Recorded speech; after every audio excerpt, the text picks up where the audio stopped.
Assalamu alaikum students, how are you? I hope you will be fine. आज जो हम tense करने जा रहे हैं वो टेंस है प्रेजेंट परफेक्ट टेंस। प्रेजेंट जैसा कि आपको पता चल रहा होगा, प्रेजेंट से मुराद है ज़माना हाल। परफेक्ट मुकम्मल, टेंस ज़माना, फ़ेल हाल मुकम्मल। अब इसकी पहचान क्या होगी जिससे हमें पता चलेगा कि ये प्रेजेंट परफेक्ट का ही फ़िक्रा है। इसकी पहचान ये है कि इसके आखिर में चुका है, चुकी है या चुके हैं आता है।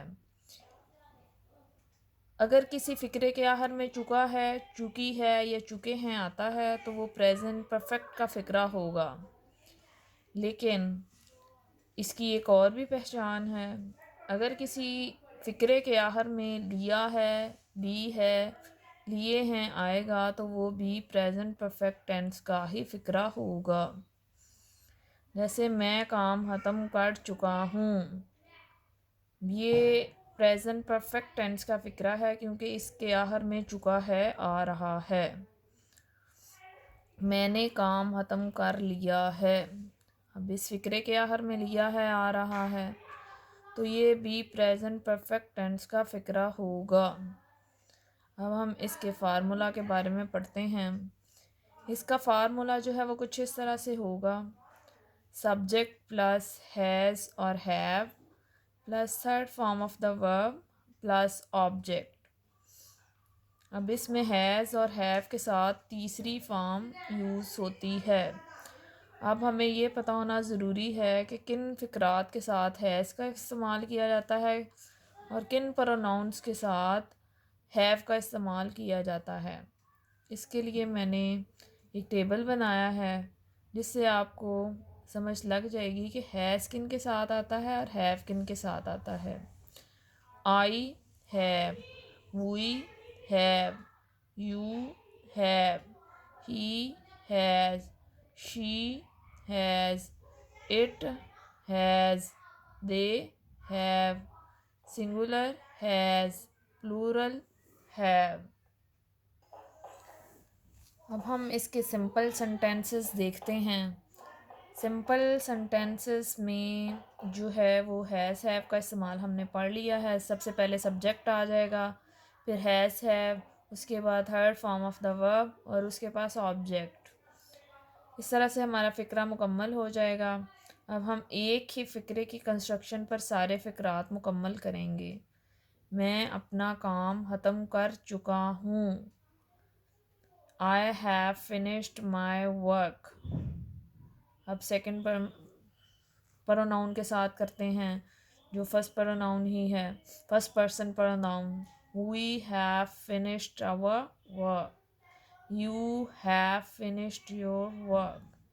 He has finished his work। She has finished her work। They have finished their work। अब हमारे सिंपल सेंटेंसेस कवर हो गए हैं। अब हम इसके नेगेटिव सेंटेंसेस की तरफ चलते हैं। नेगेटिव सेंटेंसेस में हम हैज़ नॉट या हैव नॉट का इस्तेमाल करेंगे। आगे हमने हैज़ और हैव का टेबल जो है वो पढ़ लिया हुआ है। जिन प्रोनाउंस के साथ हैज़ लगता है हम नेगेटिव सेंटेंसेस बनाते हुए उनके साथ हैज़ नॉट, और जिनके साथ हैव लगता है नेगेटिव सेंटेंसेस बनाते हुए उनके साथ हैव नॉट लगाएंगे। मैं अपना काम ख़त्म नहीं कर चुका हूँ। I have not finished my work.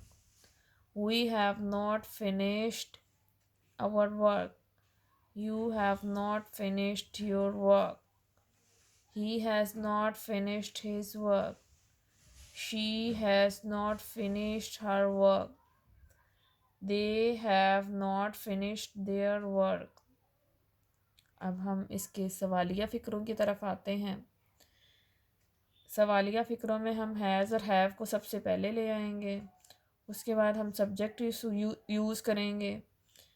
Subject के बाद हम third form of the verb लगाएंगे। एंड पे ऑब्जेक्ट होगा और क्वेश्चन मार्क हम ज़रूर लगाएंगे। क्या मैं अपना काम ख़त्म कर चुका हूँ? Have I finished my work? Have we finished our work? Have you finished your work? Has he finished his work? Has she finished her work? Have they finished their work? अगर हम इस टेंस को summarise करें तो हमें पता चलता है कि इस टेंस के सादा फ़िक्रों में हैज़ और हैव का इस्तेमाल होता है और उसके साथ third form of the verb आती है। इसी तरह नेगेटिव सेंटेंसेस में हैज़ नॉट और हैव नॉट के साथ third form of the verb इस्तेमाल होती है। अगर हम सवालिया फ़िक्रों की बात करें तो सवालिया फ़िक्रों में हैज़ और हैव को फ़िक्रे के बाहर ले आते हैं, प्लस सब्जेक्ट आ जाता है, उसके बाद third form of the verb, third form of the verb के बाद ऑब्जेक्ट। इस तरह से हमारा फ़िक्रा मुकम्मल हो जाता है। आई होप इस वीडियो के बाद आप प्रेजेंट परफेक्ट टेंस के फ़िक्रे बहुत अच्छे तरीके से बनाने के काबिल हो जाएंगे इंशाल्लाह। Hope for the best. Thank you, students.